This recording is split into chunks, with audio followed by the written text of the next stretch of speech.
For those of you who do not know, Agakmesis is the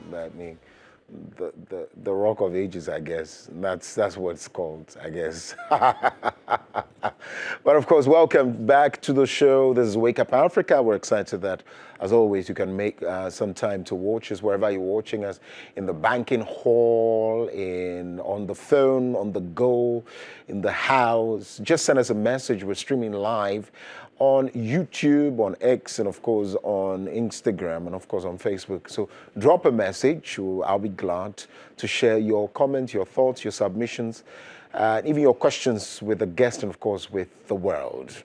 My first guest for the news review has joined us. He's an architect and a builder, and a very smart individual. He also pastors the Eagles Network International Ministries, and he is Reverend Nanaya Bafo Boni, soon to be Reverend Doctor or Dr. Reverend Nanaya Bafo. You are a typical charismatic. You like sharing titles. Why charismatic is he share title? Hey, you can buy one right now. Oh, really? Oh, yeah. You can just enter a shop, just buy a cassock and start calling yourself Apostle Doctor, and nobody will censure you. Okay, right. It does not, okay, I see. The way you are sharing the titles. Oh, because I know it's in the pipeline. The last water is about to push it out. I hope it's not Ghana Water's pipeline. No. Those ones, they are chooks more. Whose pipeline? Right. But it's good to see you. Thank you very much to for be here in of the course. studio in person. Yes. I'm excited. Yes. We're also expecting Dr. Piakobi to join us pretty soon. As and when he does, we will start off the conversation from his perspective as well. But of course, because the Reverend is here, let's begin today's the budget presentation, the very first under the 6th president of the 4th Republic. And it took a very interesting turn, actually, where there were conversations with Makola women and all of that. He also had a Zoom, an X encounter, Twitter space conversation with young people, entrepreneurs, and all of that. Hitherto, there's been a lot of also quite a number of conversations that he's had with a lot of groups, associations, unions, and all of that. People said the approach is quite populist. People have also said, well, why not? It's touching base with the people. And so if you knew how to do it, you could have done it. And so allow the man to be. But in all of these things, let's talk about, first of all, the approach. Indeed, it's been something they promised, building a People's Manifesto at the time where they sat down with people. They started a lot of economic forum where they were engaging quite a number of people. A lot of things have happened before this budget. Talk to me about it.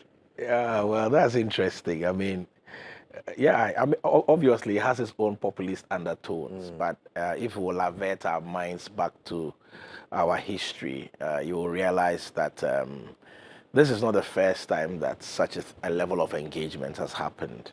In fact, I remember when the late Kojo Baredu was the Minister of Education and then later Finance Minister. He really had this hands-on approach to his work. At least I can share personal experiences in the sector of education because the office I was working for at that time was doing a lot of the government and public related projects. And many times he would just chance on the site even without any letter or prior information. I mean, there were times where he would be on his way, let's say, to a funeral or social engagement in Central Region, and he would just stop around the schools. I remember one of our schools that he made a whistle stop at, and even did a sword cutting without ceremony. It was, I think, English a man from senior high school. Yes, so he was like that. And I remember also when he was at the Finance Ministry also, there were times he would actually visit these smallholder farms, especially the guys that were doing the vegetables by the roadside and who use the gutter water for watering. I think one of those instances, the farmer was struggling very hard to believe that the sector minister had come there. So much as he explained to him that he was the one, he said, oh, I mean, the cameras are just following. He's just trying to prank him. What would the minister be doing here? And why will the minister want to even come to a smallholder farmer who is just by the roadside like himself? So they have a way of making the people feel involved, feel loved, feel wanted. And even as a pastor, I realized that it's one of the things you do to create a certain ambience for people to feel welcomed and loved and involved, which is good.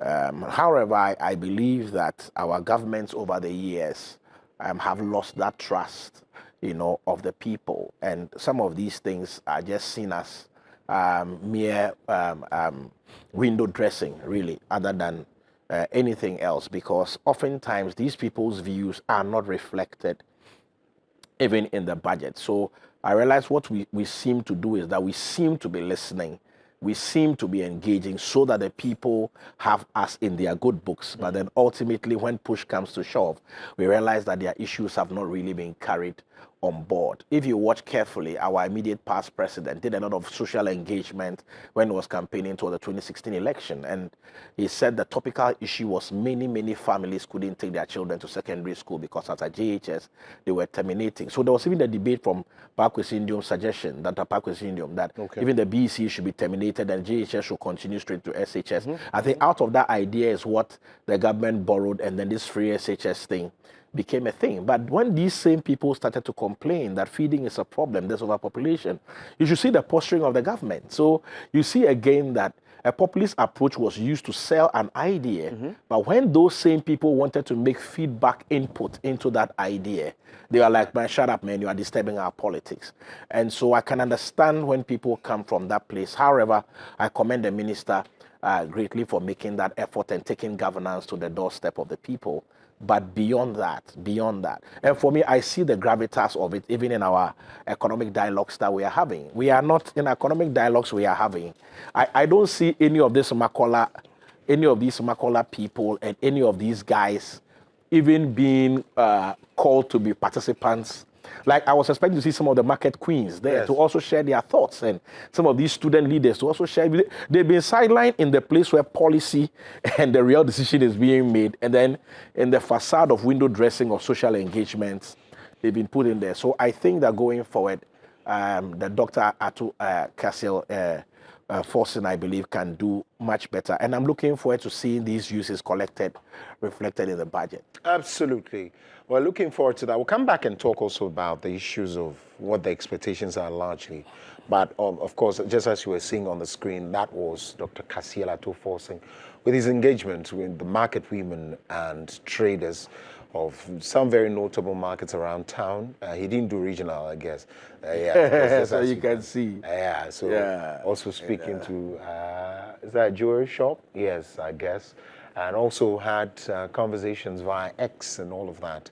Dr. Appiah Kubi is a development expert, is the Dean for Dominion Theological Seminary. He also joins us for the conversation. Hi, Doc. Thank you very much for your time. I'm doing well. It's good to have you. Today, Nana looks very young, actually. You said that. Oh, yeah, I don't know why. Maybe the haircut. I don't know whether you said. And then the dressing also. Yes. But the truth is, I'm young. I turned 24 just like. Maybe 24 with 30 years experience. No, actually 24, during our days, those who were staking lotto, they have something they call treble tool. Oh, okay. Like when you stake the number, you turn it. So 24. 42. Okay. So, in his case, maybe 24 plus 42 as well. No, these men are ambushing. Anyways, thank you very much for your time. We're just talking about anticipation and expectations of the budget and the approach that was used this time in, whether collecting of data. To be able to reflect what the budget is going to be. And so I was taking the thoughts of Reverend Nanaya Obafuboni on that. I don't know about yours as well, though. Yeah, thank you very much, Koko. Thank you, Rev BB. For me, actually, I was, while reflecting on the whole budget today, it was just coming to my mind that I'm not sure if we are going to know how much we are spending on appointees plus the staffers and all that. Yeah. Because actually, some of us begin to dig on some things. And I was surprised, I think one of the ministers was also talking about, somebody was talking about, that, Koku, if you check the the emoluments of those who have been appointed at Flash Star House or Jubilee House, and some other appointments that they've received, and the things that go with it. It's actually synonymous with deputy ministerial appointment and stuff like that. So the money they are going to receive is basically doesn't change. So for example, the president was thinking of or saying that I want to reduce the number to 60 something. 60. The purpose of reducing the number is not just reducing the number. The purpose is so that you will cut down the budget. But if you appoint others, that when you pull all of them together, the amount is almost the same like the previous government, then actually it still costs 90. What's the context here? You have not realized it. What's the context? I'm saying... Right. In terms of the budget, there's always a budget for the office of the president. Yes. And the payment of emoluments for people who are presidential staffers. So right. Doc's issue is that he's hoping to see the figures of what will be assigned to the office of the president and then compare that to the previous years, because it looks like from his observation, the number of people working at the presidency is what has been used to mask the reduction in the number of ministers. So that even though officially the ministers are 60 or less, those that have been given portfolios in the office of the president who are going to get the same emoluments and allowances as ministers, just makes up for that number. Is it the case also, is it factual that people who work at the presidency get the same emoluments as those who are ministers of... Generally, no. Okay. But now, some portfolios that have been created at the Jubilee House, actually, the emolument is very similar or the same to deputy ministers. Oh, I see. Yeah, so, and we can sit here, or I can sit here and just conjecture, okay, we'll put this one together, put this one together. So let's hear from the minister. Oh, right. And see how it goes. That's what actually I'm saying. I see. But you'll be surprised that pretty much the same. Oh, I see. Because the numbers will speak for, and I have always maintained also that maybe more context is to say, for now they say 30 is just 30 presidential staffers at the presidency. That's what we've been told. But the vice president's office also has its own staffers as well. Yes, I don't know if that's altogether. No, because I think they are two separate offices. Entities. Okay. So for me, it's the issue of even jumping maybe after 8 years and we decide that the New Patriotic Party comes back again. Are we going to go back to the same thing, or we'll go back to the numbers that we have now? So because the back and forth is, let's create some frugal, let's be frugal at this time. And then maybe 8 years, we are not able to keep up to that. Koku, the reality is that, you see, once these things are not cast in stone, that is why I'm trusting that the Constitutional Review committee will come up with some of these things so that we can entrench them. Yes. Because, for example, there is no cap on our Supreme Court. That's true. I believe that we should go the American system. We should have a cap. America, I don't think, has a clear cap, but it's conventional. There's a certain number, I think it's 9 or so. They've never really gone beyond that. So if we can, number one, have a cap, and number two, have the same system where you retire either on, you exit either on death or ill health, where you are incapacitated. Right. Then we also create a system where we limit the number or the kinds of cases that can go to the Supreme Court. Because in America, that's the system they have. You don't, we can start from magistrate and you can keep appealing your way and moving up, and even go to the Supreme Court. So land cases are before them. Any case, if somebody has stolen my goods, you can appeal and go all the way to the Supreme Court if you have the resources. So when we do that, we reduce the pressure at the top, then we have fewer, whatever. So I think the same approach also should be done with the ministers. So we must have, like how a president has a cabinet. In his cabinet, he's choosing ministries he believes are core and essential to the running of the government. In many developed democracies, there are core ministries like that: defense, finance, justice, and stuff like that. So I think the Constitution should define certain core ministries that a president must have by all means. And then whatever peripherals they hope to have that will help them to achieve their specific goal within the broader context of what Ghana is trying to achieve. Then with that, we can have a fair idea what is the barest minimum and potentially the maximum bracket that any given president can go to. But I think some of these positions really do not need to be ministerial, because the truth of the matter is that they can exist within state organizations, institutions, and even the bigger umbrella of ministries. I don't see transport is transportation, whether it's air transport, sea transport, or land transport. It is transportation. And we should be able to have that larger umbrella. And all these departments must be there. And I think a minister and his deputy should be fine enough to be able to run all this. But then we go and create aviation, we go and create, minister for ships and rivers. And, sometimes you see the attempt to get jobs for the boys. And it's also incumbent on the fact that we've not come out with a clear policy on how to fund political parties. So once people are very dependent on benevolent givers and benefactors, then you cannot look at these benefactors and turn your head in the other direction when you have achieved the objective of winning power. So some of these things even not only affects even ministerial appointment, but even our policies. Like I can say this, though I would not be able to put their evidence out in public. But for instance, our attempt to be self-sufficient with rice, because we have the fields right there in Volta region and it's going on. The reason why we've not been able to be self-sufficient with poultry is because in these two instances of these two different political parties, I've picked up information where some of the top financiers had a stake. One was a major importer of rice. Another also was a major importer of poultry.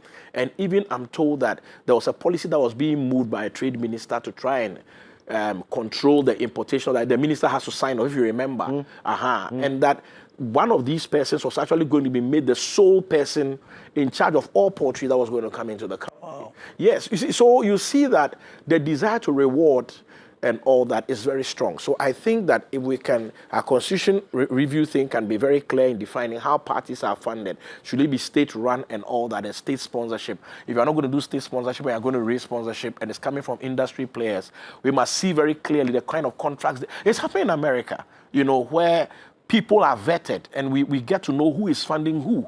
So when you come and you're making certain decisions that's going to favor big pharma and so on, people protest because listen, you can't do payback time. So these things are important for checks and balances. And I think also there's too much power invested in the executive. The president is going to make more than 6,000 appointments. You know that. Beyond ministers, beyond municipalities and assemblies, all these state institutions, CEOs, board members, if even a board has an average of 10, look at the state-owned organization.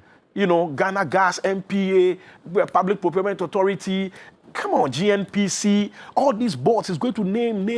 And I'm sure some of the people, he will never see them till his 4 years are over. Never. You see, so it's too much burden. People should have a certain security of tenure. I don't know why the IGP must be changed when the president is changed. Chief of Defense Staff. See, once we keep doing that, these people will never be committed to Ghana's peace. Exactly. Because if I know that my future depends on this president winning or losing, I would never ensure proper security when there's an election.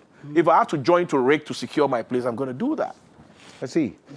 Talking about now the expectations, quite a number of people have also spoken about COVID levy, betting, then also e-levy as well, right? Now, what's yours? What are yours expecting to be removed or added? Honestly, I'm really hoping and praying we are not going to add anything. Oh, how? Oh, we're already dying. No. We are going to add after the one the previous government has brought, unless something that maybe in my mind has not gone there yet, especially the informal sector. That, somebody, for example, I'm working on a certain project. Somebody who is a carpenter will come there. The charges and the money the guy is making, but he's not going to be tasked. You see, while outside the country, plumbers, carpenters, all of them are tasked. If it's that one they have to add, well and good. But for them to go and add what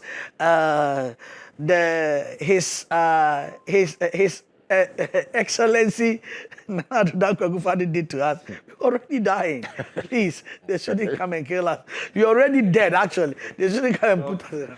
Those are very unique ways of expressing some of these things. But But see, for point, me, yeah. if I can make an intervention, Yeah. KPMG has already done a study to indicate about 6.4 billion Ghana cedis is what we are looking at as a gap in our tax finance space as we are looking at taking down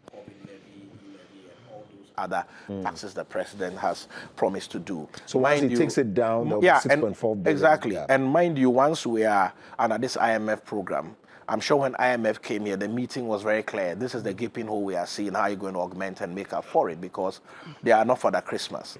So definitely, I think the government is going to rationalize certain taxes. Certain taxes are going to be consolidated. I think there's so many disjointed taxes at the ports will be harmonized. I'm expecting a marginal increase in VAT.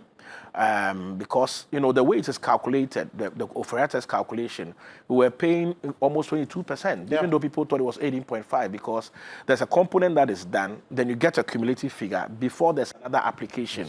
You know, that takes it. I didn't know that until I sat in my taxation class when we were doing my master's program, and our lecturer explained to us it's about 21.5, 22% actually. So the 18.5 we are seeing is just a window dressing once again. So I think that these things should be rationalized, made very clearly standardized. I am of the opinion actually that e-levy, if it were graded, it would have really helped. You know, like we have clear brackets, like the 0 to 100 cedis, you don't pay anything. Between 100 to a certain amount, it's a flat rate. Between maybe 2,000 to a certain amount, that's like the banks do. Then it is capped, you know, so that it will bring more people on board to rather want to use it, knowing that these things are capped, you know. But the way it goes incrementally, it's making people want to physically transport money. I mean, I remember a business I was doing with a friend, and when we did the e-levy calculation, the cost of the e-levy was enough to buy his ticket to go to Kumasi and back, and he would still have change. So he decided, I'll carry the money on the flight, go deliver it, and come back. Wow. You see, yeah, exactly, because it's not making sense. So for certain volumes of transaction, e-levy is detrimental, it's discriminatory, and it's not fair. So we should start to look at some of these things. But I think that where we are now, there will be some marginal increase. And I think also to add to what Doc said, we are overtaxing the taxed already. Those who are identified, who are taking bank money, their salaries through the banks and through registrar, whatever, auditor generals, whatever, and going through the formal system are overtaxed already. And I've always advocated for this same thing. I'm an architect. You get what I'm saying? I will pay taxes because I want to. Ideally, when I deal with clients privately, you would not, nobody would ask you for tax clearance certificate, blah, blah, blah. You know, so we should try to regulate that thing. I'm into also construction. You know, if I know that by law, I must deduct this amount of money from people's daily wage and go and lodge it there, and there's a law that binds me to do that, I would do it. Look at property rate. Look, I've lived in my house in Oibi since 2016. Koko, you will not believe it. I went to find out about the property rate. I was not given proper audience. Subsequent to that, I found a lady in the office. I called her to my house and pay and take my receipt. Wow. I mean, you see, because, God bless you. yeah, because my conscience does not allow me. But you can just imagine. I mean, this is the country we live in. I know an This is estate a proper Reverend Minister. Absolutely. I know an estate in Cantonment, right, and Labonia. I'm mentioning both so that you can't figure out. Yes. Cantonments, Laboni, Nyaneba area, right? Their total property rate they pay per annum is not up to $3,000. And I'm telling you, houses are there that are $2 million, $1.8 million, $1.5 million. Property rate is a percentage of the value of the house. As at present, this I'm talking about purchasing price. So over time, the value has risen. That's why in America, people file for bankruptcy. It's not that they are broke, but where they are staying and the value of the property is such that it's beyond what they can pay per their income at that time. So some of these celebrities, they check out and go and look for smaller apartments. You see, we behave, it's amazing how, quote unquote, we are poor, but we behave like Arabian Nights. And those who have in abundance don't allow a coin to slip. And it's in our culture. So you send somebody and there's a change of 2 cedis. So will you collect it? It amazes me. And when I go to the washing base, they are just expecting that you won't take your change. You send someone to buy you some watch. They expect that, so you have. So there's a day if I say you go take them. You see, that nature is in us even when we become leaders. So we feel, the 2 cedi, let it go. This will be 3 cedi. 3 cedi times 30 million.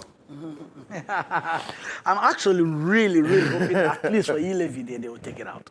Taxing on tax. no pastor want to tithe on the tithe. Why do you want us to tithe? Well, you got it. You give me your tithe. You give me your tithe. Then Reverend Baby comes to challenge. Cannot you give me your tithe? No, you cannot tithe on the tithe. I see. Well, that's that. I know. Very interesting. He just sends it there and sends your mind to the thing. Exactly. I mean, away from that, and I don't know what your expectations are for the budget, though. You can also let us know what's on your mind. I'll be glad. But let's go to quickly before we end. The Asantehene Otumfuo to the second has Destoolment Nana Amofa-Twumasi the second, Chief of Mpasaasohene, number 2, Mpasaasohene, number 2 in the Ashanti region, over multiple allegations, including his involvement in illegal activities. Other allegations include his questionable royal lineage and lack of oversight and accountability to his community and traditional leaders. I thought there's some Galamsey issue or not. Yes, that's one. That's part of the. Then others are also the others. That's one of the things in the Ashanti region, especially when it comes to our chief or our king. He actually makes the final decision, even though he's very measured. But sometimes when he keeps on hearing over and over, this one will come and say, he will just keep quiet and until bam. And some of them actually, some of them were friends when they were kids. Relatives. Some of them are even relatives. Yeah, cousins. Some of them are very close, but he will still let you go because he is a person that I almost mentioned the name of the person. I know a man of God that, I mean, you can do whatever, but when the congregation started complaining to him about you'll be transferred. For now, for sure. And in our case, you'll be kicked out. I feel bad for the old man because he had been around for a while. But, sometimes because of their relationship with the king, sometimes they misbehave and they think that he overlook it. But no, when they reach a point like that. And I'm hoping that it's setting an example, especially whereby we are praying that this Galamsey problem will really, I don't think we can really totally eliminate Galamsey issue. We can. We can totally. Yes. Hey. But Lord, I pray for the anointing of Kwaku to happen. But I'm just hoping that it will go to the barest minimum. I mean, somebody who is somewhere in Denchafosu, hiding somewhere in Revolfin, doing some small thing, it's going to be hard for us. And it's not going to be significant. So we might not be totally, but the big guns who are really now entering into our forest reserves and also always connecting with the kings and the chiefs, it's not helping Kwaku. I say this advisedly. When these things started, my thoughts on the Asantehene was there's an indictment on him to say that if this is the caliber of person you are and you can watch and you say all lands in your region or is vested in you. So what it means is that if there's something happening, you can either deal with it, crack the whip, or otherwise. So it's an indictment on him. And that's why I am for these measures. I am for these things. I don't know about you, but I just felt that I lost it. The challenge with your view is that, you see, Asantehene only is only vested with traditional authority. So he can only operate within the ambit of what the law allows him to. For example, if you read the article, you will notice that there are other issues that informed his decision. Yes. But even to get evidence of this Galamsey thing, you would need to use the proper state institution. I think there has been one particular instance where he destooled, I think, 2 or 3 of chiefs like that under him. And he had to engage the NIB and some parastatals, like you would do with private investigators to help him to collect that particular evidence. Which was not difficult at all. But what I'm saying is that he is not vested with the power to dispatch these people to do that kind of work for him. That is why I believe that our approach in dealing with this Galamsey thing must be very multifaceted, because what Asantehene has been able to do when it comes to this issue is a clear indication that if from the onset the local authorities like chiefs had been involved first in the granting even of licenses. Second, vested with some power to go out there with the monitoring would have gone very far. Mind you also, it becomes a little easy for someone like him because he runs, quote unquote, a kingdom within a country that is largely homogeneous. That is to say that the people who see themselves as part of Asantehene Council, not only do they pledge allegiance to him, but they swear also to the Asante stool. What it means is that when it takes a decision concerning anybody's jurisdiction, the whole Asantehene Council, including that particular chief, respects it. But you don't have that situation, let's say, in Volta region. Even in Greater Accra, I was greatly surprised to find out that Gamanche does not have any power over La Manche. Oh, wow. No. That's not, La Manche has no power over Osumanche. So they are distinct stools in their own right.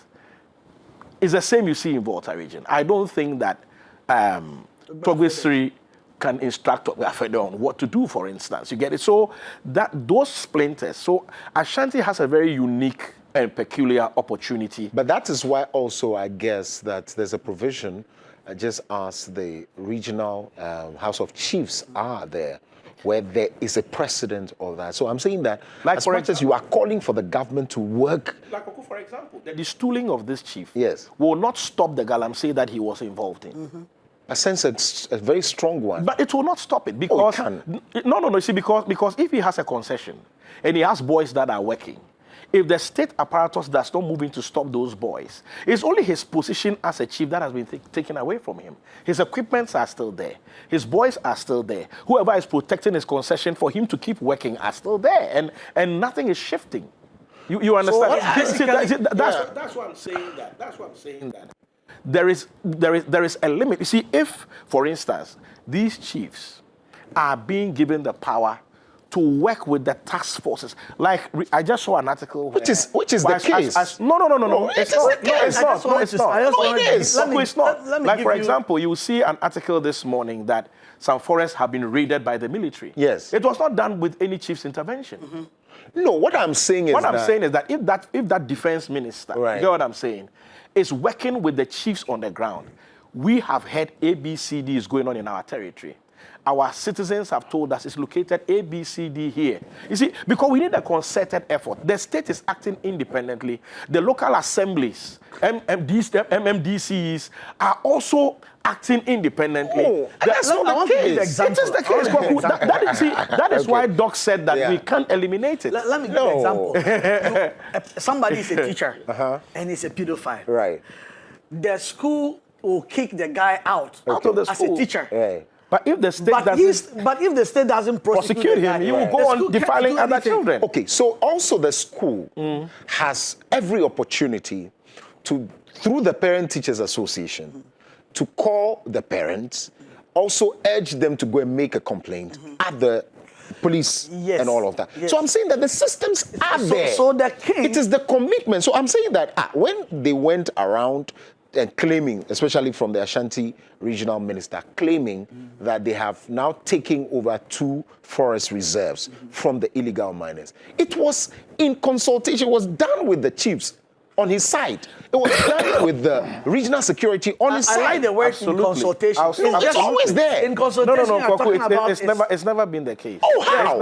It's never in been consultation, you're talking about it's similar to what do you call the Council of State. It's never been the case. In consultation with the Council of State, but the president can choose to do it. Now, do you realize that Asantehene, for instance, has a vigilante group going around stopping? Yeah. You know, since when? It's been backlash strongly that what he is doing contravenes state law. Yes. No. I'm saying that since when did he not know? Did we not write letters to him to start whatever it is? What I'm saying is that there was an opportunity 20 years ago. No. There's still an opportunity today. No, Kwaku, the system was not working with the local authorities on the ground. Yes, that would be strange. Yes. That is what has been the complaint. True. I think a few weeks ago I sat here and I even mentioned, or must have been on Zoom, I mentioned that, for example, the granting of licenses should be done in consultation with the chiefs. It's not done. Somebody sits in Accra and grants the licenses. So suddenly a chief is there and he doesn't even know somebody has been given a concession in his territory. Yeah. And he sees the guys out there mining. Well, those are isolated cases. No, that is the case. No, those are isolated No, it's cases. not And what have you isolated. That is done the case. as the chief to say, I could organize a press conference and write letters to whatever the authorities are and let the world know that I am against it. And we have also seen some of them who have driven the people out of severally. Exactly my point. So you are But the maybe people just coming. have come back because it does not have the political clout. The constitution does not allow chiefs them can chew to go that there much. and cordon off the place and say, don't enter my forest. That's the challenge. The chiefs can chew only that. They can't chew too much. I see. I just believe that the chiefs have every power No, they don't. to work No, they with. do not. They have very limited power. They have representatives on the assembly front. The chiefs are there. But Kwaku, you see how they are always begging when the president visits for projects. Can you help with this? They don't have any power. It is because they don't use their power. No. Back in the Nkrumah era, where they could collect this land pool tax from their people, they were responsible for development. They were agents of development. You understand? Like the instances where Otumfuo has been able to get external funding. He's been able to do good even for people outside of his region. I see. You understand? So, unless that's what I'm saying, the constitutional review thing should look at all these things. Are we just going to expunge traditional authority completely and go with state might? If we are going to do a combination, we shouldn't. That's what I'm saying. If we are going to do a combination, then it must be a working combination. But what we have now does not work. Okay. Okay. Understood. Let's do about 2 minutes on this, 1 minute each. President Mahama has warned multilateral institutions like the World Bank and IMF to avoid interfering in Ghana's domestic policies, particularly concerning cultural and societal or social issues such as LGBTQ+. Right, 1 minute before I get to... I don't know, but something excites me about our president in his second coming. He seems to, excuse my strong line, he seems to have developed the balls. You know what I'm saying? That's right. The man is... Depends on what kind of balls. Still balls. If it's a golf ball, No, Still balls. Still balls. That's what I'm saying, Something about him has changed. He's very assertive, Yes. he's very direct, he's very straight, and I pray that it's not political talk, but it's about time somebody No, it told. sends a warning. It can't be political. Yeah, now yeah. that it's out there. Yeah, that's what I'm IMF saying. will That take it's cue. good that our helpers know that we will receive their help on our terms. Yes. You understand? Because what we've come to ask for is money to help our economy. It's not morals to change or fix a society that is not morally bankrupt. I see. Yeah. Okay, actually, I really think that the president having the balls from Reverend BB, which I believe strongly that Balls of steel. It's better a golf ball because it's hard enough. It's also because of what is happening in America. Donald Trump actually has really helped. Yes. Before, during Joe Biden's time, you follow LGBT, I bless you with money. This time you follow LGBT, you lose money. That's right. That's right. So And the tables have turned. yeah. So maybe it's still a tennis ball, not still. I see. Until it's confirmed, we will now call it a still ball. I get that. Well, the two smart men will join us again later on for the issue of the Protestant church, the history, and how it finds expression in our